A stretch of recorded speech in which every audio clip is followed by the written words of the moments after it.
1 अगस्त से बनेंगे नए वोटर कार्ड, 2 नगर निगमों और 75 निकायों में अधिसूचना जारी। सिखों के लिए जम्मू कश्मीर विधानसभा में सीटें आरक्षित न करने पर रोष, यूकेएसपीएफ ने लगाया भेदभाव का आरोप।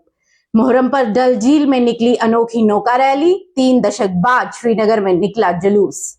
यूपीएससी संयुक्त चिकित्सा सेवा परीक्षा का रिजल्ट जारी और पीएम मोदी ने भारतीय शिक्षा समागम का उद्घाटन किया।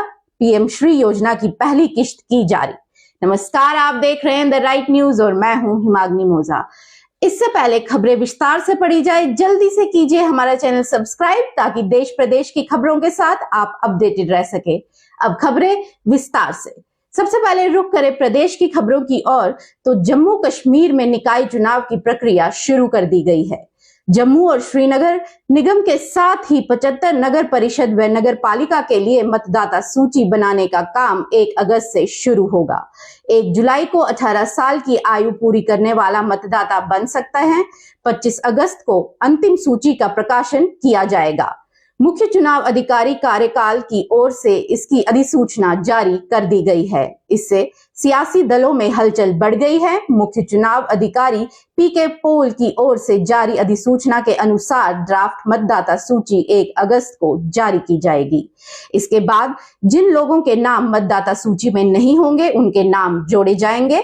अंतिम मतदाता सूची 25 अगस्त को दोनों नगर निगमों के हाथ ही सभी स्थानीय निकायों के लिए जारी कर दिए जाएंगे। जम्मू और श्रीनगर निगम में 75 वार्ड हैं। मुख्य चुनाव अधिकारी कार्यकाल की ओर से पहले ही मतदाता पंजीकरण अधिकारी और सहायक मतदाता पंजीकरण अधिकारी नियुक्त कर दिए गए हैं। प्रदेश के 20 जिलों के लिए 190 से अधिक अधिकारियों की नियुक्ति की गई है। गौरतलब है कि वर्ष 2018 में निकाय चुनाव 5 साल के लिए हुए थे, जिनका कार्यकाल नवंबर में पूरा होगा। वर्तमान नगर निकायों का कार्यकाल पूरा होने से पहले नए का गठन किया जाएगा। उधर नेका की जम्मू संभाग इकाई की ओर से समितियां भी बना दी गई हैं। पिछले चुनाव में 16.97 लाख मतदाता थे। 2018 में दोनों नगर निगमों के हुए चुनाव में 10.64 लाख मतदाता थे। उल्लेखनीय है कि 5 साल बाद प्रस्तावित चुनाव में मतदाताओं की संख्या बढ़ने की उम्मीद है। रुख करें प्रदेश की दूसरी खबर की ओर, तो United Kashmir Sikh Progressive Forum JK UKSPF के साथ कश्मीर की ऑल सिख गुरुद्वारा प्रबंधन कमेटी एएसजीपीसी ने निराशा व्यक्त करते हुए कहा कि जम्मू कश्मीर विधानसभा में आरक्षण की उनकी उम्मीदें एक बार फिर धराशायी हो गई हैं। अत्यधिक पीड़ा सहने के बावजूद सिख समुदाय की मांगों को नजरअंदाज किया गया है। सिख नेताओं ने केंद्र सरकार पर भेदभाव का आरोप लगाते हुए कहा कि अगर जम्मू कश्मीर विधानसभा में सिख समुदाय के लिए भी 2 सीटें आरक्षित नहीं की गई तो वे पलायन कर जाएंगे। श्रीनगर में एएसजीपीसी अध्यक्ष बलदेव सिंह ने कहा कि पिछले 30 वर्षों के आतंकवाद के दौरान सिखों ने बलिदान दिया है।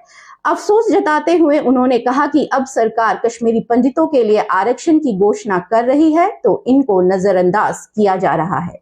बलदेव सिंह ने आगे कहा कि अगर अल्पसंख्यक सिख समुदाय को नई विधानसभा में उन्हें प्रतिनिधित्व देने के लिए 2 सीटें आरक्षित नहीं की जाती है तो कश्मीर गाजी में रहने का क्या मतलब रह गया। केंद्र सरकार द्वारा लोकसभा में जम्मू कश्मीर आरक्षण कानून और विधानसभा में प्रतिनिधित्व का विस्तार और पुनर्गठन करने के उद्देश्य से 4 महत्वपूर्ण विधेयक पेश किए जाने के बाद प्रदेश में राजनीतिक खींचतान बढ़ गई है। नए प्रस्तावित संशोधन के अनुसार 2 सीटें कश्मीरी पंडितों के लिए आरक्षित की जा रही है, एक पीओजे के शरणार्थियों के लिए, उसके अलावा पहाड़ी भाषी आबादी और उच्च जाति के हिंदुओं को अनुसूचित जनजाति का दर्जा दिया जाएगा। रुख करें प्रदेश की तीसरी खबर की ओर, तो कश्मीर में 9वें मुहर्रम के अवसर पर कई जगहों पर मातमी जुलूस निकाले गए। बड़गाम, मामगाम, नारबल के अलावा श्रीनगर में निकले गए जुलूस में बड़ी संख्या में लोग शामिल हुए।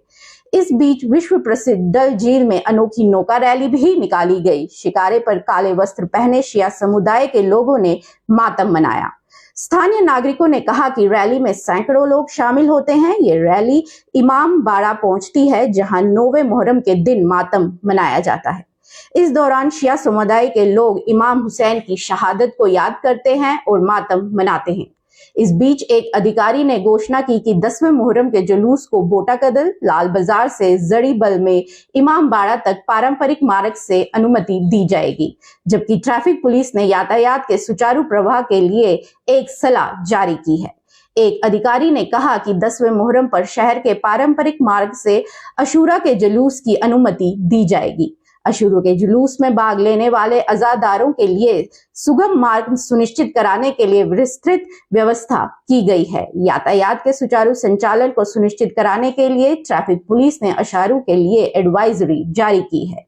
गौरतलब है कि योम अशूरा 10वें मुहर्रम 29 जुलाई को मनाया जाएगा।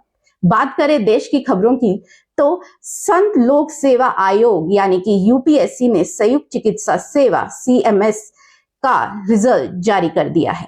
परीक्षा में शामिल रहे उम्मीदवार अब यूपीएससी की आधिकारिक वेबसाइट upsc.gov.in पर जाकर अपना रिजल्ट देख सकते हैं।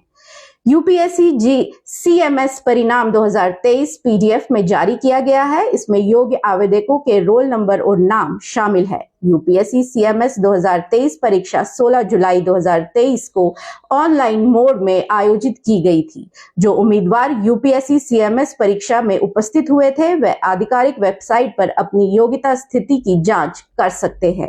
कंप्यूटर आधारित परीक्षा के लिए अर्हता प्राप्त करने वाले उम्मीदवारों को यूपीएससी CMS परीक्षा की साक्षात्कार व्यक्तित्व परीक्षा दौर के लिए बुलाया जाएगा। रुख करें देश की दूसरी और आज की आखिरी खबर की ओर तो प्रधानमंत्री नरेंद्र मोदी केंद्रीय शिक्षा मंत्री धर्मेंद्र प्रधान के साथ राष्ट्रीय शिक्षा नीति 2020 के 3 साल पूरे होने के अवसर पर प्रगति मैदान के भारत मंडप पहुंचे। यहां उन्होंने अखिल भारतीय शिक्षा सम्मेलन का उद्घाटन किया। राष्ट्रीय शिक्षा नीति 2020 की तीसरी वर्षगांठ के मौके पर इस 2 दिवसीय कार्यक्रम का आयोजन किया जा रहा है। इस मौके पर पीएम मोदी ने शिक्षा और कौशल की 12 भारतीय भाषाओं में किताबों का विमोचन किया और पीएम श्री योजना के तहत धनराशि की पहली किश्त भी जारी की। केंद्रीय शिक्षा मंत्रालय के वरिष्ठ अधिकारी के मुताबिक पीएम श्री योजना के तहत चयनित सरकारी स्कूलों को धनराशि की पहली किश्त जारी की गई है। ये स्कूल छात्रों के इस तरह से शिक्षा प्रदान करने की व राष्ट्रीय शिक्षा नीति 2020 की परिकल्पना के अनुरूप एक समानतापूर्ण, समावेशी और बहुलवादी समाज के निर्माण में योगदान देने वाला नागरिक बना सकेंगे। इस दौरान पीएम मोदी ने संबोधित करते हुए कहा कि शिक्षा ही है जो देश का भाग्य बदलने की ताकत रखती है। देश जिस लक्ष्य को लेकर आगे बढ़ रहा है इसमें शिक्षा ही अहम भूमिका है। आप इसके प्रतिनिधि हैं। अखिल भारतीय शिक्षा समागम का हिस्सा बनना मेरे लिए भी एक महत्वपूर्ण अवसर है। प्रधानमंत्री नरेंद्र मोदी ने कहा कि NEP ने पारंपरिक ज्ञान प्रणाली से लेकर भविष्य की तकनीकी तक को संतुलित तरीके से महत्व दिया है। रिसर्च इकोसिस्टम को मजबूत करने के लिए देश के शिक्षा जगत के सभी महानुभावों ने बहुत मेहनत की है। प्रधानमंत्री नरेंद्र मोदी ने कहा कि काशी के रुद्राक्ष से लेकर आधुनिक भारत के इस मंडप तक अखिल भारतीय शिक्षा समागम की यात्रा अपने आप में एक संदेश समेटे हुए है। ये प्राचीनता और आधुनिकता का संगम है। हमारी शिक्षा प्रणाली भारत की परंपराओं को संरक्षित कर रही है, वही देश आधुनिक विज्ञान और प्रौद्योगिकी में भी आगे बढ़ रहा है। प्रधानमंत्री नरेंद्र मोदी ने कहा कि युवाओं को उनकी प्रतिभा के बजाय उनकी भाषा के आधार पर आंकना उनके साथ सबसे बड़ा अन्याय है। दुनिया में अलग अलग भाषाएं हैं और सभी का अपना अपना महत्व है। अधिकांश विकसित देशों ने अपनी मूल भाषा के आधार पर प्रगति की है। इतनी सारी मूल भाषाएं होने के बावजूद हमने उन्हें पिछड़े के रूप में पेश किया है। उल्लेखनीय है कि प्रधानमंत्री के विजन से प्रेरित होकर युवाओं को तैयार करने और उन्हें अमृत काल में देश का नेतृत्व प्रदान करने के में सक्षम करने के उद्देश्य से NEP 2020 का शुभारंभ किया गया है।